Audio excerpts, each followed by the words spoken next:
اسی کو نبی صلی اللہ علیہ وسلم نے بیان کیا، یا بنی آدم کلکم خطاؤن، اے بنی آدم، اللہ فرماتے ہیں تم میں سے ہر شخص غلطی کرتا ہے، وخیر الخطائین التوابون، سب سے بہتر غلطی کرنے والے وہ ہیں جو توبہ کر لیں۔ تو کعب ابن مالک کو جو اتنا بڑا مقام ملا، اگر وہ غلطی نہ کرتے تو یہ مقام ملتا؟ اس لیے علماء کہتے ہیں بعض دفعہ انسان گناہ کر کے ایسے مقامات تک پہنچ جاتا ہے جہاں تک وہ نہیں پہنچتا جس نے گناہ نہ کیوں۔ اب یہ عجیب بات ہے نا، یہ باتیں بتائی نہیں جاتی۔ کیوں بتائی نہیں جاتی؟ کہ اس بہانے لوگ گناہ نہ کرنا شروع کر دیں، تو اصل میں وہ گناہ کی وجہ سے نہیں پہنچتا، گناہ سے توبہ اس نے ایسی خاندانی کی ہوتی ہے کہ گناہ کرنے سے پہلے جو اس کا تعلق تھا نا اللہ سے، گناہ کے بعد جب توبہ کی ہے تو پہلے سے بھی زیادہ مضبوط تعلق ہو گیا۔ جیسے حدیث میں آتا ہے، ایک عورت نے زنا کیا، شادی شدہ عورت نے نبی کے پاس آئی، صحیح مسلم کی حدیث ہے، یا رسول اللہ مجھ سے زنا ہوا، رجم کی سزا جاری کریں۔ 4 دفعہ آئی، آپ نے حکم دیا پتھروں سے مار کے ہلاک کیا جائے، تو پتھروں سے مار کے اس کو ہلاک کیا گیا۔ آپ نے نماز جنازہ پڑھی، حضرت عمر نے فرمایا یا رسول اللہ ایک زانیہ عورت کا جنازہ پڑھاتے ہیں، آپ نے فرمایا لقد تابت توبۃ لو قسمت 70 من اہل المدینہ لوسعتہم، ایسی خاندانی توبہ کی ہے کہ اگر مدینہ کے 70 گناہ گاروں میں ڈیوائڈ کر دی جائے تو ہر ایک کی بخشش ہو جائے۔ تو اب ہم یہ کہہ سکتے ہیں نا کہ ان سے زنا نہ ہوتا تو اتنا بڑا مقام نہ ملتا۔ تو یہاں زنا نہیں ہے، زنا سے توبہ، زنا کی وجہ سے مقام نہیں ملا، زنا سے توبہ ایسی کی ہے کہ ایسی توبہ کوئی کرتا نہیں ہے کہ اپنے آپ کو پتھروں سے ہلاک کروانے کے لیے پیش کر دیا۔ یہ بڑی بات ہے نا کہ اتنا آخرت کا خوف کہ مجھے دنیا میں سزا چاہیے آخرت میں نہیں چاہیے، حالانکہ پتہ بھی ہے کہ توبہ کر لو گے تو معاف ہو جائے گا، لیکن تسلی نہیں ہو رہی، نہیں بھی سزا چاہیے۔ تو اس سے پتہ چلتا ہے بھائی غلطی کوشش کرو غلطی نہ ہو۔ دیکھو اس امید پہ غلطی کرنا کہ میں توبہ کر لوں گا بعد میں، یہ بہت بڑی حماقت ہے۔ یہ ایسے ہے جیسے اپنے آپ کو زخمی کرو اس امید پہ کہ بعد میں علاج کر لوں گا، تو ایسا تو کوئی بھی نہیں کرتا نا، ہو گیا نہ چاہتے ہوئے بھی ہو گیا، پھر ہے توبہ۔ تو کعب ابن مالک نے یہ سوچ کے تھوڑی غزوہ تبوک سے پیچھے رہ گئے تھے کہ بعد میں توبہ کروں گا، بلکہ وہ تو شیطان نے ورغلایا، اور کھیتیاں پکی ہوئی تھیں، پورے سال باغ پہ محنت کی تھی، گرمی تھی، اب کھجور کھانے کا وقت آیا، سارے سال کی محنت ضائع ہوتے ہوئے نظر آ رہی ہے کہ تبوک میں چلے گئے تو، اور پھر یہ بھی سوچ رہے ہیں ہم تو ہر جنگ میں شریک رہے ہیں تو اس میں نہیں گئے تو کیا ہو گیا۔ تو اس طرح سے شیطان نے کیا کیا، روک لیا۔ اور شیطان کو پتا ہوتا نا کہ یہ ایسی خاندانی توبہ کریں گے، وہ کہتا بھائی آپ جائیں۔ وہ کیا کہتا، بولو بھائی، شیطان نے قسم اٹھائی تھی نا اللہ سے کہ ان سے نافرمانی کرا کے چھوڑوں گا، تو اللہ نے بھی کیا فرمایا، دوسری روایت میں آتا ہے کہ جو توبہ کرے گا میں اس کو معاف کر دوں گا۔ تو شیطان اپنا کام کرا رہا ہے، آپ اپنا کام کرو۔ شیطان اگر پچھاڑ دیتا ہے تو توبہ کر کے اللہ کو مناؤ دوبارہ۔ تو کعب ابن مالک کی جو کو اتنا جو عزت ملی اس لیے کہ غلطی کا اعتراف کیا، جو سزا مل رہی ہے اس کو اللہ کا حکم سمجھ کے برداشت کی، اتنا بڑا مقام مل گیا ان کو جو غزوہ تبوک میں پیچھے رہ گئے تھے۔ منافقین نے کیا کیا اور مخلصین نے کیا کیا، اب دونوں کا آپ دیکھیں۔ آپ صلی اللہ علیہ وسلم جو تمام مخلوق میں سب سے افضل اور برتر ہیں، اس حیثیت سے نہیں کہ آپ عرب تھے، اس حیثیت سے نہیں کہ آپ قریشی ہیں، اس حیثیت سے نہیں کہ آپ ابراہیم علیہ السلام کی اولاد میں ہیں، نا نا نا نا نا، اس حیثیت سے کہ اللہ نے ساری دنیا کے سارے انسانوں تک اپنا پیغام پہنچانے کے لیے جو سلیکشن کی ہے وہ کس کی، محمد ابن عبداللہ صلی اللہ علیہ وسلم کی۔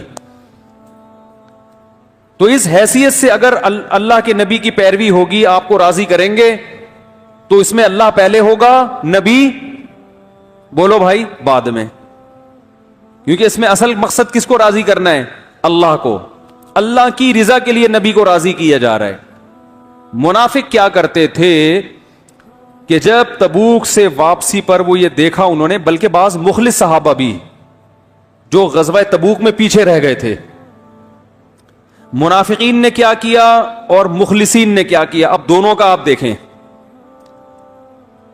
منافقین نے کیا کیا؟ انہوں نے کہا کہ جا کے نبی کے سامنے، نبی صلی اللہ علیہ وسلم ہم پہ غضبناک ہوں گے کہ اتنی سخت مصیبت میں تم نے ہمارا ساتھ کیوں نہیں دیا۔ منافقین نے آپس میں مشورہ کیا کہ ہم نبی کو تکلیف میں دیکھنا، بولو بھائی، نہیں چاہتے، تو جھوٹ بول دو جا کے کہ ہمیں یہ عذر تھا، یہ عذر تھا، تو نبی صلی اللہ علیہ وسلم کو تکلیف بھی نہیں ہوگی، آپ ہم سے خوش بھی ہو جائیں گے۔ تو یہ وہ خوشی ہے جس میں آپ صلی اللہ علیہ وسلم کی ذات کو ملحوظ رکھا جا رہا ہے، آپ صلی اللہ علیہ وسلم کو من حیث الرسول راضی کرنے کی کوشش نہیں کی جا رہی، کیونکہ رسول کی حیثیت سے آپ کو راضی کرتے تو کہتے پہلے اللہ، اور اللہ جھوٹ بولنے پر راضی، بولو بھائی، نہیں ہوتا۔ انہی کے لیے اللہ نے فرمایا اے نبی اگر آپ ان سے راضی ہو بھی گئے اللہ نہیں ہوگا راضی، ان کو بتا دیں، ٹھیک ہے، نبی کو خوش کر لو، اللہ راضی نہیں ہوگا۔ اور جو مخلص تھے ہلال ابن امیہ، کعب ابن مالک، مرارہ ابن ربیع رضی اللہ عنہم، یہ تین صحابی مخلص تھے، یہ پیچھے رہ گئے۔ انہوں نے کیا سوچا کہ بھائی نبی کی رضا بذات خود مقصود نہیں ہے، وہ مقصود ہے اللہ کی وجہ سے، تو آج ہم سچ بولیں گے نبی ناراض ہو جائیں گے، لیکن اگر جھوٹ بولے تو نبی تو خوش ہو جائیں گے لیکن اللہ ناراض۔ تو انہوں نے صاف صاف آ کے کہا، جب رسول اللہ صلی اللہ علیہ وسلم نے کعب ابن مالک سے پوچھا الم تکن قد ابتعت ظہرک، اے کعب ابن مالک تمہارے پاس سواری نہیں تھی تبوک میں جانے کے لیے؟ تو انہوں نے کیا فرمایا، یا رسول اللہ سب کچھ میرے پاس موجود تھا، کوئی عذر نہیں، کوئی عذر نہیں پیش کر سکتا میں۔ آپ صلی اللہ علیہ وسلم کا چہرہ غصے سے، بولو بھائی، سرخ ہو گیا۔ دیکھو تکلیف ہو رہی ہے نا آپ کو، لیکن کعب بن مالک کیا سوچ رہے ہیں، بھائی اگر اللہ کو ناراض کر کے اللہ ناراض ہو جائے گا، میں بھی، وہ فرماتے ہیں کہ مجھے اتنے لوگوں نے ورغلایا کہ جھوٹ بول دو، کہ قریب تھا کہ میں بھی کچھ، بھائی نبی کی یہ تکلیف تو نہیں دیکھی جاتی تھی نا صحابہ سے، تو وہ کیا کہتے ہیں، میں نے کہا یا رسول اللہ کوئی عذر میرے پاس نہیں۔ آپ کا چہرہ انور غصے سے کیا ہو گیا، سرخ، اور آپ نے فرمایا قم، اٹھ جاؤ یہاں سے۔ صحابہ کے لیے یہ جملہ پہاڑ سے کم نہیں تھا، جتنا ان کو عشق و محبت تھی نا نبی سے، ان کے لیے یہ جملہ، یہ کہنا آسان ہے، جس پہ گزری ہوگی وہ جانتا ہے اس جملے کا وزن کیا تھا۔ قم حتی یقضی اللہ فیک، ان بچوں کو کنٹرول کریں بھائی، یار مسجد کے کوئی خادم ہے نا، اوپر جا کے ذرا بچے شور مچا رہے ہیں۔ قم حتی یقضی اللہ فیک، اٹھ جاؤ یہاں سے، اللہ تمہارے بارے میں فیصلہ کرے گا۔ اور یہ بھی نہیں کہ وقتی جذبات ہوں، آپ صلی اللہ علیہ وسلم نے تینوں صحابہ کے بارے میں حکم دیا کوئی ان سے بات چیت نہیں کرے، اتنا سخت بائیکاٹ کروایا کہ فرماتے ہیں کہ ہمارے لیے مدینہ کی گلیاں اجنبی ہو گئی تھیں، حتیٰ کہ ان کی بیویوں نے بھی نبی سے آ کے پوچھا یا رسول اللہ ہمیں ساتھ رہنے کی اجازت ہے؟ آپ نے فرمایا تم بھی علیحدگی اختیار کر لو، بیویوں کو حکم دیا۔ دو صحابی تھے، ان کی بیویوں کو بوڑھے ہونے کی وجہ سے خدمت کی اجازت دے دی، باقی کعب بن مالک جوان تھے، ان کی بیوی کو بھی حکم دیا علیحدگی اختیار کر لو۔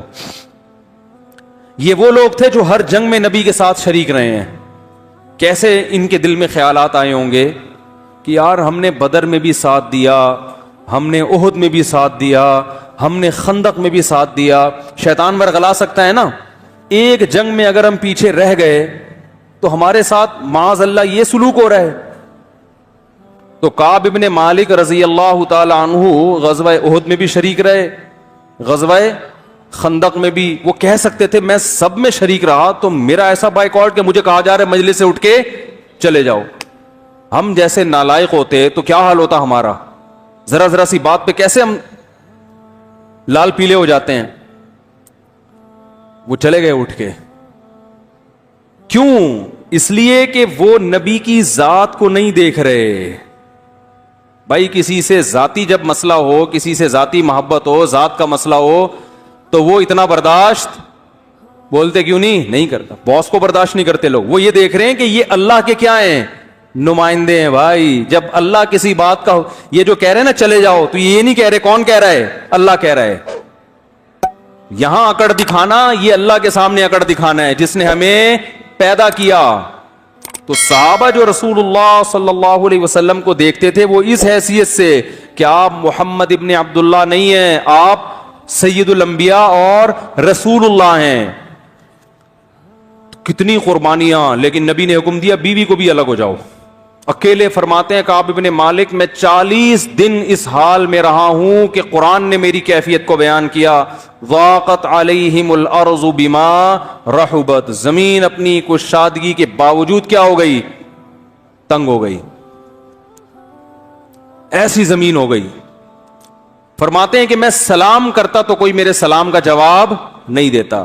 اسی دوران فارس کے بادشاہ نے ایک لیٹر بھیجا, خط بھیجا آپ کے پاس کہ ہم نے سنا ہے کہ تمہارے ساتھیوں نے تمہیں جو مقام ملنا چاہیے وہ مقام نہیں دیا, تم عزت دار آدمی ہو, تمہارے ساتھ یہ کچھ ہو رہا ہے, آ جاؤ ہمارے پاس. کتنی بڑی آزمائش تھی کہ نہیں تھی.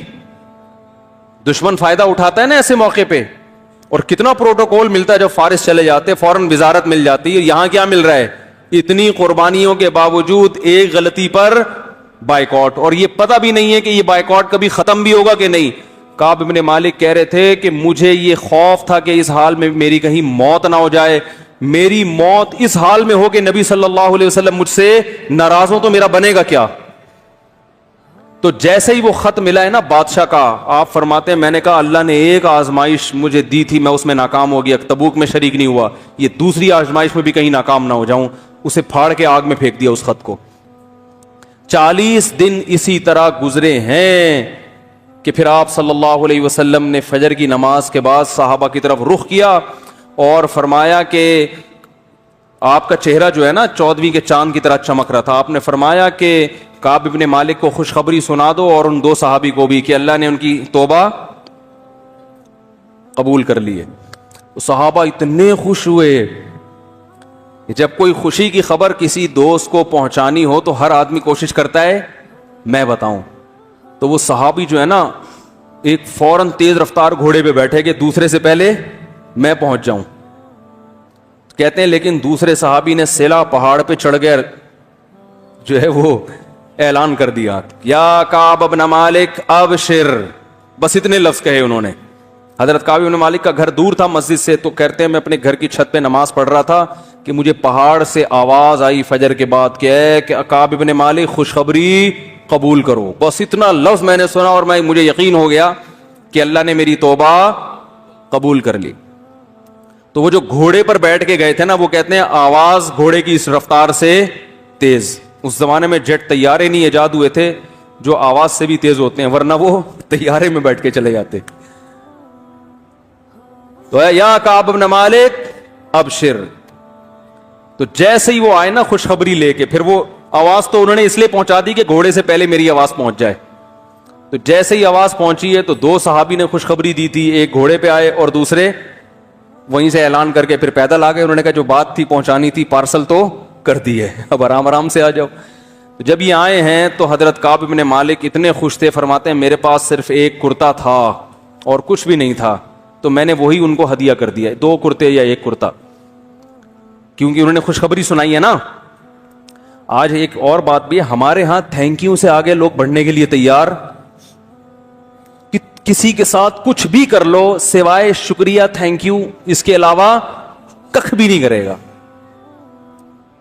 اور رفیع بھائی پہلے رشتوں کا کام کر رہے تھے نا, میں نے ان سے کہا فیس رکھیں, کہہ رہے نہیں یار, تو بیچارے اتنے خون پسینے بہا کے کسی کا نکاح کراؤ, روکڑا جیب سے, چلو اگلے نے فیس نہیں رکھی, آپ خوش ہو کے ہدیہ دے دو بھائی, کیا خیال ہے یار آپ نے مجھے رشتہ دلا دیا, میں تو عرصے سے تلاش کر رہا تھا, آپ کا بہت شکریہ, یہ میری طرف سے آپ کے لیے کیا ہے, گفٹ ہے.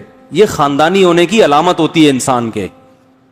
نہیں جی, ہاں کچھ لوگ ہیں الحمدللہ, رفیع بھائی نے بتایا کچھ لوگوں نے بہت کوشش کی کہ نہیں بھائی ہم آپ کو گفٹ دیں گے, لیکن انہوں نے بھی نہیں لیا. پھر وہ بھی انہوں نے کہا خاندانی چل رہا ہے تو پھر آؤ مقابلہ کرو, تم دو ہم نہیں لیں گے.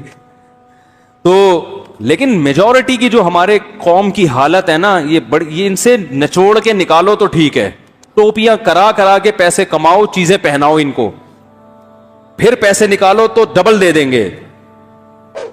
تو تو یہ صحابہ کی سنت ہے. انہوں نے کہا خوشخبری دی ہے انہوں نے مجھے, اتنی اچھی خبر ہے, تو اچھی خبر پہ کچھ تو ہونا چاہیے نا.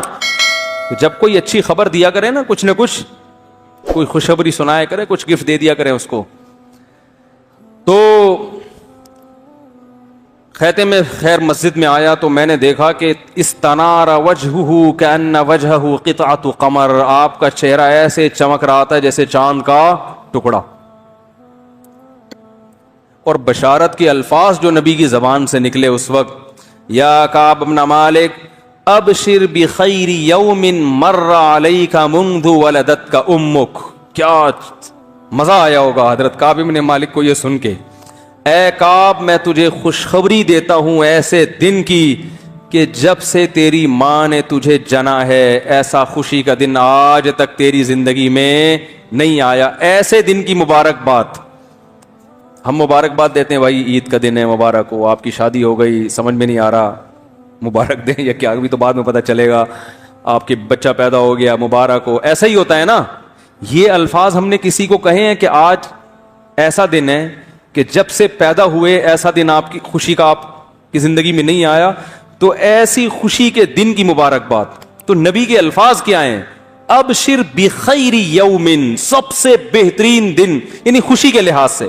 ویسے تو بہترین دن وہ تھا جس دن آپ نے اسلام قبول کیا نا, لیکن خوشی جس دن سب سے زیادہ ہو رہی ہے,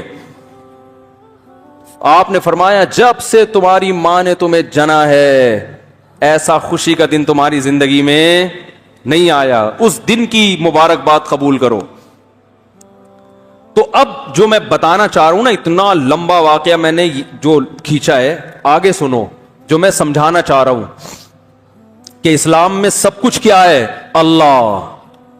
اللہ پیغمبروں کو بھیجتا ہے اپنے انٹروڈکشن کے لیے. اللہ چاہتا ہے سب کس کی طرف آئیں, ففروا الی اللہ, اللہ کی طرف دوڑو. اللہ کے سوا کسی ذات کو مقصود بنا لو گے اللہ کو پسند نہیں ہے. اور یہی نبی صلی اللہ علیہ وسلم نے اپنی امت کا ذہن بنایا, اور قرآن بھی یہی کہتا ہے. تو اب دیکھو کیوں نبی کی ٹریننگ کیسی تھی, صحابہ کو کیسا نبی نے, یہ جو فلسفہ میں آپ کو بتا رہا ہوں یہ رسول اللہ صلی اللہ علیہ وسلم نے صحابہ کو کیسا دماغ میں ان کے اتارا تھا. جب نبی نے یہ خوشخبری سنائی ہے, ابشر بخیر یوم مر علیک منذ ولدتک امک, اے کعب تیری ماں نے جب سے تجھے جنا ہے اس دن سے لے کے آج تک تیری زندگی کا جو سب سے خوشی کا دن ہے اس کی خوشخبری قبول کر, اس کی مبارکباد قبول کر. تو فوراً کعب بن مالک نے کیا کہا ہے, امن کا ام من عند اللہ, یا رسول اللہ یہ خوشخبری آپ اپنی طرف سے دے رہے ہیں یا اللہ کی طرف سے؟ نہیں آ رہی بات, کیونکہ میں نے جو 40 دن ٹینشن اٹھائی ہے یہ کس کے لیے اٹھائی ہے, اللہ کے لیے. کیونکہ میں اگر آپ کو راضی کرنا چاہتا تو جیسے منافقین نے اس وقت گھمائی باتوں کو میں بھی گھما لیتا تو یہ ٹینشن ہوتی نہیں. یہ تو ہم سب کس کے لیے کر رہے ہیں, تو یہ خوشخبری مجھے اس کی جو ہے نا کنفرمیشن چاہیے, مجھے اس کی تسلی چاہیے. حل من کا ام من عند اللہ, یہ جو آپ بشارت دے رہے ہیں آپ نے مجھے معاف کیا ہے یا اللہ نے کیا ہے؟ بھائی دو جہتیں, نبی بھی تو ناراض ہو گئے تھے نا. تو کعب بن مالک کے دل میں خیال آیا بھائی ابھی اللہ نے تو ہو سکتا ہے توبہ قبول نہ کی ہو, اس کے لیے الگ سے نبی جو ذاتی طور پر بھی تو ناراضی ہوتی ہے نا انسان کو. بھئی آپ صلی اللہ علیہ وسلم جنگ کے کمانڈر ہیں, امیر ہیں, خلیفہ ہیں, اس حیثیت سے بھی تو انسان ناراض ہوتا ہے. تو ہو سکتا ہے اس حیثیت سے آپ ناراض ہوئے ہوں اور آپ اب خوش ہو گئے ہوں. تو جو اصل مسئلہ تھا وہ تو اب بھی کیا ہے, اٹکا ہوا ہے. تو فوراً یہ سوال کرنا, دیکھو ہوتا کیا ہے, نبی صلی اللہ علیہ وسلم یوں فرماتے کہ ابشر بخیر یوم, سب سے بہترین دن کی مبارکباد قبول کرو. آپ فرماتے یا رسول اللہ قبول کی, خوش ہوتے یا رسول اللہ آپ دعا فرمائیں اللہ نے آپ کو راضی کر دیا مجھ سے. اب تھوڑی دیر کے بعد پوچھتے یا رسول اللہ میں ایک اور بات آپ سے پوچھنا چاہتا ہوں کہ آپ تو مجھ سے راضی ہو گئے ہیں, اللہ بھی ہوا ہے کہ نہیں ہوا؟ یہ تھوڑی دیر بعد بھی تو ہو سکتا تھا نا. یار نہیں, وہ تلوار کہاں ہے بھائی, کدھر گیا؟ آپ کو بولا ہے میں مذاق تھوڑی کروں, تلوار یہاں روب ہوتا ہے بھائی, لا کے رکھا کرو تلوار یہاں پہ. سوال سمجھ میں آ رہا ہے؟ بھائی ہم ہوتے اول تو ہم پوچھتے ہی نہیں, اول تو یہاں تک ہماری تو نوبت پہنچتی نہیں. ہم تو کہتے ہیں ابے بھائی میں اتنے کچھ کارنامے سر انجام دے چکا ہوں بھائی, کیا چھوڑو یار, ہم نے تو بھائی اپنی طرف سے کوشش کر لی. جیسے آج ہوتا ہے نا, اس لیے میں کہتا ہوں جو ابا کو راضی ہے نا, جو لوگ کہتے ہیں ابا یوں ہیں تو ابا اب میرا میٹر گھوم گیا ہے, اور بھائی ابا کو جو خوش کرنا ہے اس لیے نہیں کہ آپ کے ابا ہیں, اس لیے کہ ان کو خوش کرنے کا حکم کس نے دیا ہے؟ اللہ نے. جب اللہ سامنے ہوتا ہے نا تو پھر انسان بڑوں کے سامنے نخرے نہیں کرتا. کہ باس سے لڑو بھائی, آپ نے کمپنی کے لیے بہت کچھ خدمات کی, ایک دفعہ آپ کی سے غلطی ہو گئی, باس نے کہا بھائی نکل یہاں سے, میں تیرا بائیکاٹ کروں گا, آپ چلو جاؤ, اڑے تمہارے باپ کا تھوڑی کھاتے ہیں, تنخواہ لیتے ہیں, اچھا لگتا ہے, خدا میں آپ کو ایوارڈ دوں گا. یہ غیرت مند ہونے کی کیا ہے؟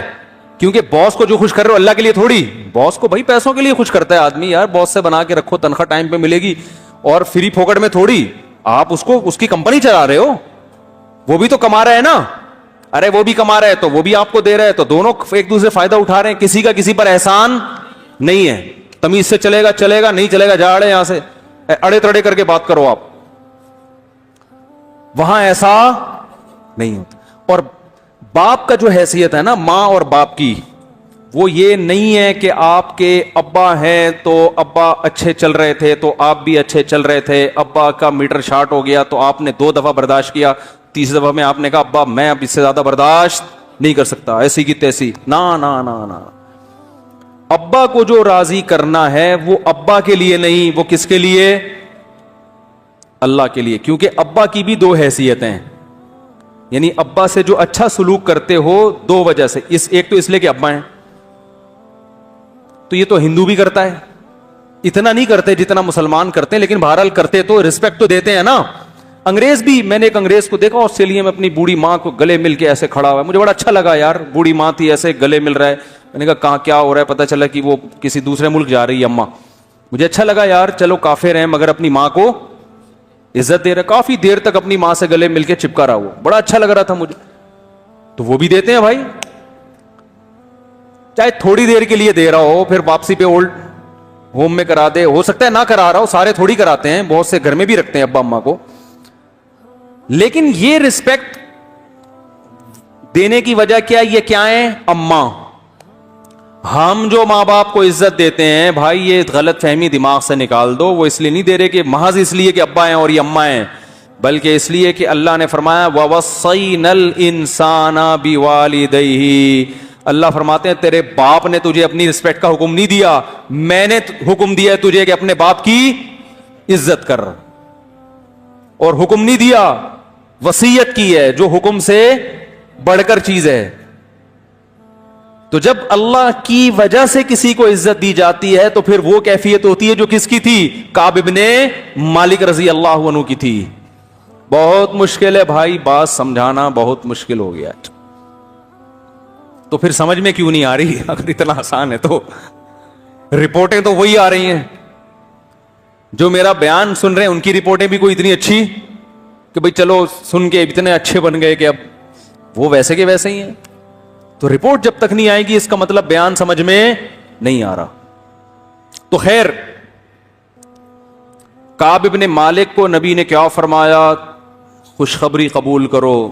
تو ایسا لگتا ہے فوراً جب کہا نا من کا من ام من عند اللہ, اس کا مطلب ان کے دماغ میں بس ایک چیز سوار ہو گئی تھی کہ کس کو راضی کرنا ہے؟ اللہ کو.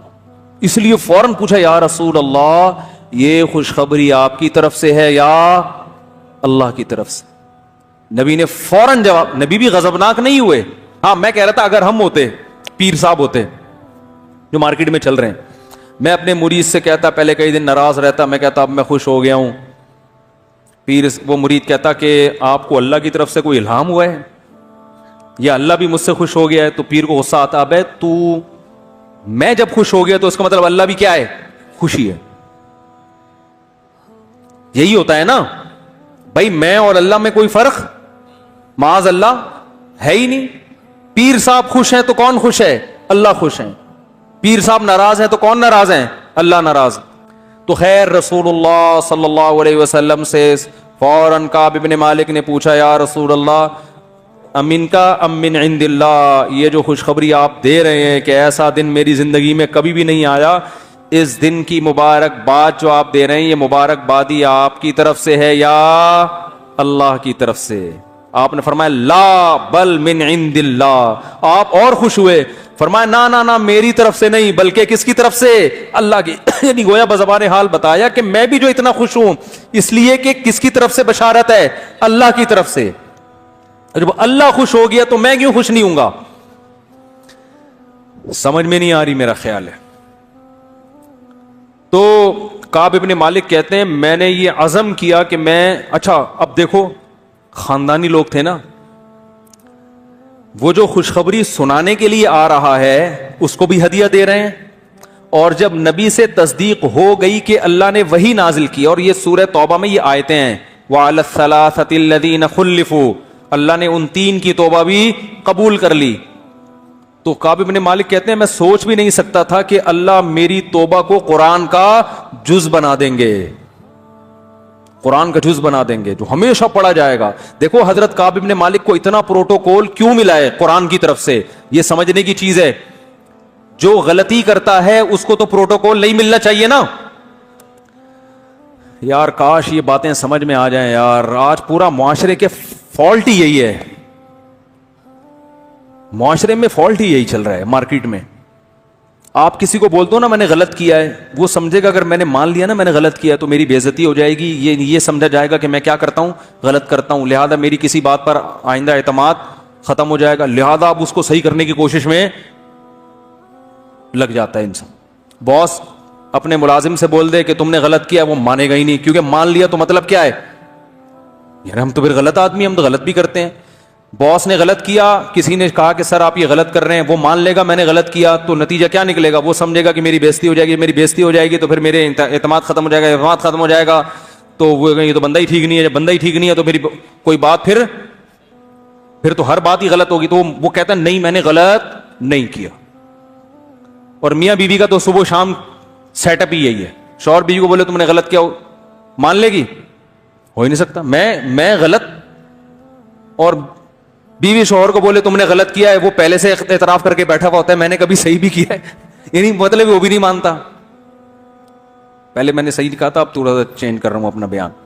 وہ بھی نہیں مانے گا, اور حقیقت ہے نہیں مانتے, چینج نہیں کر رہا, حقیقت بیان کر رہا ہوں, واقعی نہیں مانتے.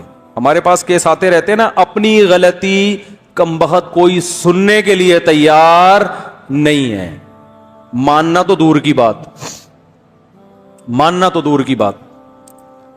تو دیکھو یہاں حضرت کعب ابن مالک سے غلطی ہوئی, پروٹوکول اتنا ملا کہ قرآن میں ان کے لیے آیتیں اتر گئیں کہ تم 3 کی توبہ اللہ نے قبول کر لی ہے. ایسا اتنی عزت, 3 سارے جانتے تھے یہی 3 ہیں.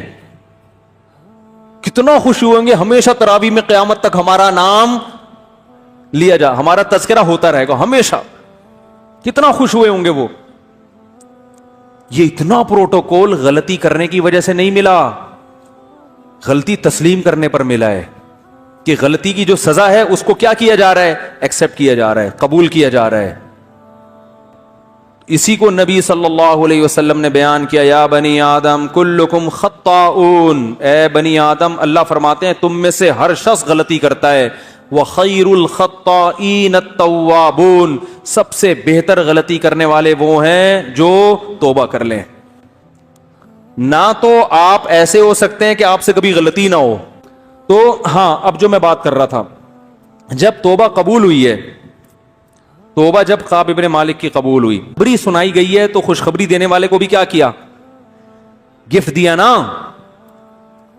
تو اب جب نبی نے بتایا کہ اللہ نے توبہ قبول کر لی ہے تو پہلے تو تسلی کی کہ اللہ نے کی ہے یا آپ نے معاف کی ہے, تو بتایا اللہ نے. تو فوراً اگلا جملہ پتہ ہے کیا تھا, یا رسول اللہ اس مال کی وجہ سے میں جہاد سے پیچھے رہ گیا تو یہ سارا مال صدقہ. یہ توبہ بھی کیا ہے, تبھی تو یار یہ صحابہ تھے بڑے خاندانی. عرب کو آپ جو اس دور میں عرب تھے نا, بعض مورخین ان کا بہت ہی بھیانک نقشہ کھینچتے ہیں کہ بڑے ایسے تھے, ایسا نہیں ہے بھائی, ان میں کچھ برائیاں ضرور تھیں مگر بلڈ کیا تھا, کیونکہ خاندانی لوگوں میں اللہ نے اپنے پیغمبر کو بھیجا ہے کہ کل قیادت ان کے ہاتھ میں آئے گی. بنی اسرائیل کو سے برا مال پتہ ہے کیا ہے؟ جو بغیر محنت کے بھیک مانگ کے حاصل ہو. سب سے برا مال. یہ انسان کے اندر غیرت ختم کر دیتا ہے. اپنے گھر کی باتیں بتانی نہیں چاہیے, لیکن بعض دفعہ اس سے موٹیویشن بہت ملتی ہے. کل کی بات ہے, کل کی. اپنے 3 بیٹوں کو جو تھوڑے بڑے ہو گئے میں نے بلا کے بٹھایا اپنے سامنے. آپ پوچھ سکتے ہیں کہ بیٹھا ہوئے ہیں, 2 یہاں بیٹھے ہوئے ہیں. میں نے کہا دیکھو زندگی میں کچھ بھی ہو جائے, کیسے برے حالات ہوں, مجھے یہ خبر نہ ملے کہ کسی کے سامنے ہاتھ پھیلایا ہے. جس دن یہ خبر ملی نا اس دن گردن اڑا دوں گا میں. مر جاؤ بھوک سے. پھر میں نے اپنے حالات بتائے ان کو, اپنے حالات بتائے کہ مجھے کس کس موقع پہ کتنی شدید ضرورت پڑی ہے. اللہ نے مجھے بچایا کہ نہ مر جاؤں گا بھائی, ہاتھ نہیں پھیلانا. اللہ نے بچایا, میرا کمال نہیں ہے. اور مانگنے کے 2 طریقے ہوتے ہیں. ایک تو یہ کہ پیسے دے دو, ایک یہ ہوتا ہے کہ منہ ایسا بنا کے لے کے جاؤ کہ اگلا کہے یار یہ پیسے لے یار. منہ سڑا ہوا. منہ ہمیشہ اچھا رکھو بھائی, اللہ کا دیا بہت کچھ ہے اور ہے بھی بہت کچھ. ہم تو کہتے ہیں نا حالات خراب. خراب کہاں ہے حالات؟ جھوٹ بولتے ہیں حالات خراب. جو آدمی 2 ٹائم پیٹ بھر کے روٹی کھا رہا ہے اس کے حالات خراب نہیں ہے, باقی سب ہوس ہے. یہ جو میں نے کہہ دیا نا کیسے کیسے برے حالات آئے لیکن اللہ نے ہاتھ پھیلانے سے بچایا, تو وہ برے کا مطلب جو جس کو لوگ برا سمجھتے ہیں, ورنہ وہ برے نہیں تھے. ہم اس میں بھی اپنے آپ کو بادشاہ سمجھتے تھے. اللہ کا دیا بہت ہے بھائی. برے تو حالات ہم نے اللہ کا شکر ہے کبھی زندگی میں دیکھے ہی نہیں. برے حالات کا مطلب ہوتا ہے 2-3 ٹائم کا فاقہ ہو, پڑے ہوئے ہوں, روٹی نہیں ہے. ایسے حالات کبھی بھی نہیں آئے. یہی حالات آ گئے, وہ بیمار ہے تو فلانے کا ہے, بائک میں پیٹرول کے پیسے نہیں ہے تو کوئی بات نہیں, W11 کیا خیال ہے, W11 کے بھی نہیں ہے تو تھوڑا پیدل نکل جاؤ, 1 گھنٹہ پہلے نکل جاؤ. اچھا واکنگ, پہلے زمانے میں لوگ پیدل ہی آیا کرتے تھے. کیا خیال ہے 2 گھنٹے کی واک ہو جائے گی. تو بھیک مانگنا بہت, ابھی رمضان ہے نا تو دیکھو بھکاری کیسے نکلیں گے, بے غیرت کہیں کے, موٹے موٹے مستنڈے حرام خور. سعودی عرب میں پاکستانیوں کو نکالا جا رہا ہے, دبئی سے پاکستانیوں کو نکالا جا رہا ہے. افریقہ بھی, میں ساؤتھ افریقہ سے ہو کے آیا ہوں, وہاں کا ویزا انتہائی مشکل کر دیا پاکستانیوں کے لیے. پوری دنیا میں بھیک کی جو منہ لے کے جاتا ہے نا, سڑا ہوا منہ, وہ پاکستانی لے کے جا رہا ہے. سب نہیں ہے الحمدللہ, یہاں خرچ کرنے والے بھی بہت زیادہ ہیں, لیکن ان بے غیرت بھکاریوں نے پوری دنیا میں ہمارا امیج خراب کر دیا ہے. کوئی شلوار قمیض والا نظر آ جائے نا, لگ رہا ہے یہ پیسے مانگنے آیا ہے یہاں پہ. تو اپنے بچوں کی ابھی سے تربیت کرو کہ مر جانا کسی کے سامنے ہاتھ بولو نہ پھیلانا. کوئی خودکشی کا گناہ نہیں ملے گا اگر مر گئے تو. اللہ سے کہہ دینا اللہ تو نے عزت سے زندہ رکھنا تھا تو رکھ لیتا نا, تو اللہ پھر رکھتا ہے عزت سے. ہمارے ایک استاد تھے, ان کے پاس ایک شخص آیا, کہنے لگا میں آپ کو اپنے خرچے پہ حج کرانا چاہتا ہوں. انہوں نے کہا نہیں وہ میرے پاس تو پیسے ہیں حج کے, لیکن میں اس دفعہ میرا ارادہ نہیں ہے. ہم نے کہا آپ کے پاس تو پیسے نہیں. انہوں نے کہا بھائی میں کسی کے خرچے پہ حج پہ نہیں جانا چاہتا. صحیح ہے نا. انہوں نے کہا یا تو اتنا بے تکلف دوست ہو نا جس سے بہت فری ہو انسان. ایک اجنبی آدمی کا میں اتنا بڑا احسان لوں جس سے سلام دعا نہیں ہے, دوستی یاری نہیں ہے, کہ اتنا بڑا احسان لوں کہ اتنے لاکھ روپے مجھ پہ حج پہ خرچ کرے, اور میں پھر جب بھی اس سے ملوں تو نظریں نیچی رکھوں کہ اس نے مجھے حج کرایا تھا. انہوں نے کہا نہیں. تو ہم نے کہا آپ پہ تو پھر فرض حج کیسے کرو گے؟ انہوں نے کہا ہم اللہ سے کہہ دیں گے اے اللہ تو نے اپنے گھر بلانا تھا تو ہمارے خرچے پہ بلا لیتا نا. صحیح ہے نا, دوسروں کے خرچے پہ کیوں بلا رہا ہے. ہاں جس سے انسان کی بے تکلفی ہو نا وہ ایک الگ بات ہے. بے تکلفی ہو, دوستی یاری ہو, وہ ایک الگ بات ہے. جب بے تکلفی نہیں ہے, جان پہچان نہیں ہے, آپ کو جی ہم اپنے خرچے پہ حج کراتے ہیں, بھائی ہم آپ کو جانتے نہیں ہیں. یہ تھوڑی کہ جو بھی پیسے تھے آپ نے جیب میں رکھ کے نکل لیے. جس سے بے تکلفی ہوتی ہے. بھیک کا مطلب کیا ہوتا ہے؟ بھیک کا مطلب یہ ہوتا ہے جب آپ اس سے پیسے لے رہے ہو تو آپ کو تھوڑا سا احساس ہوتا ہے کہ اگلے کا احسان لے رہا ہوں میں. اٹ از کالڈ بھیک. ہدیے میں یہ نہیں ہوتا. ہدیے میں یہ نہیں ہوتا. ہدیے میں الٹا ہوتا ہے. جب کوئی گفٹ دے رہا ہوتا ہے تو لینے والے کا احسان ہوتا ہے کہ آپ ہمیں گفٹ دے رہے ہیں, آپ نے ایکسپٹ کر لیا, آپ کے بڑا شکریہ. مجھے کتنی آفریں حجوں کی آئی ہیں, عمروں کی آئی ہیں, میں نے زندگی میں صرف 2 حج کیے ہیں. آپ کا کیا خیال ہے مجھے ہر سال آفر نہیں آتی ہوگی؟ نہیں آئی میرا خیال ہے بات. میں مشہور تو 2014 سے ہوں اور بہت سارے لوگوں سے تعلقات تو 2006 سے ہیں. تو میں ہر سال حج پہ جا سکتا ہوں دوسروں کے خرچوں پہ, لیکن میں نے زندگی میں صرف کتنے حج کیے ہیں؟ 2 حج کیے ہیں. اور حالانکہ آفر ہر سال کی ہے. پہلا حج میں نے کیا وہ تو جامعۃ الرشید نے کرایا, اور وہ بڑے مخلص لوگ تھے. اس وقت تو میری جیب میں دیلا نہیں ہوتا تھا, تو ہمارے بڑے تھے, ان سے تو خدمت لینا, یہ تو بڑے ماں باپ کا تو احسان نہیں ہوتا نا. ماں باپ تو جو کر رہے ہیں وہ تو احسان تو ہے, لیکن یہ کہ وہ احسان لینا تو فخر کی چیز ہے نا. دوسرا حج جو میں نے کیا تو بیچ میں بہت لوگوں کی آفریں آئیں حج کے لیے. ایک چیز تو یہ تھی, بھائی میں آپ کو جانتا نہیں ہوں, بے تکلفی نہیں ہے, میں کیوں آپ کا احسان لوں. دوسری چیز یہ کمرشلائز یوز. حج کی جو بڑی بڑی ایجنسیاں ہیں وہ مشہور لوگوں کو لے کے جاتی ہیں کہ آپ کو ہم فری میں لے کے جائیں گے, لیکن آپ نے ہمیں پروموٹ کرنا ہے. جانے والے جاتے ہیں, مجھے ان پہ کوئی اعتراض نہیں ہے. میں نے کہا بھائی میں کمرشل یوز نہیں ہوگا. بھائی یہ کوئی ناجائز ہے؟ بھائی ناجائز نہیں ہے, یہ علماء کے وقار کے خلاف ہے کہ اللہ کا رسول کا نام دنیا میں بیان کر کے آپ نے اپنے آپ کو مشہور کیا, اب آپ اس شہرت کا منجن بیچنا شروع کر دیں. سمجھ رہے ہو کہ نہیں سمجھ رہے؟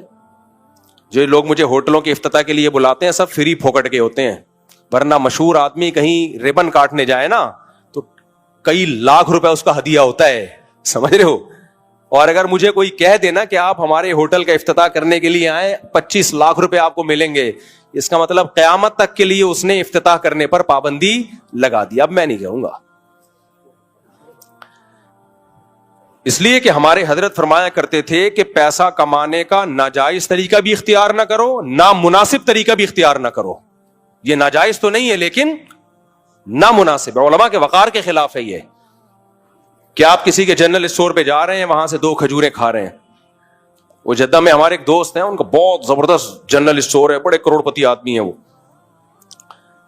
تو انہوں نے بتایا کہ بالی ووڈ کے ایکٹر آتے ہیں ہمارے یہاں, 1 کھجور کھانے کے اتنے لاکھ روپے لیتے ہیں.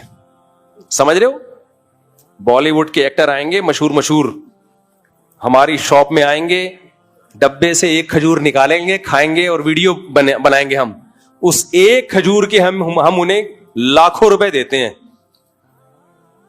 میں نے کہا یہ تو بڑا نقصان ہے. کہتے ہیں نقصان نہیں ہے, وہ لاکھوں ہمیں ریٹرن ہوتے ہیں کروڑوں کی شکل میں. کھجور ہماری ہی بکتی ہے. پھر سمجھتے ہو گے نہیں سمجھتے؟ تو میں بھی ایسا کر سکتا ہوں کہ 2 کھجوریں میں کھا لوں اور میں یہ بول دوں کہ آپ کھجوریں کس سے خریدا کرو؟ ان سے. میری تو زندگی بھر کی کھجوریں فری, اور اس کا بیڑا غرق, کیونکہ 4 گھر اور 19.25 کی کھجوریں بہت آپ کے سمجھ سے بالا تر ہیں. اب بچے ہو آپ, سوری میں معذرت چاہتا ہوں, میں نے آپ لوگوں سے ایسی باتیں کی جو آپ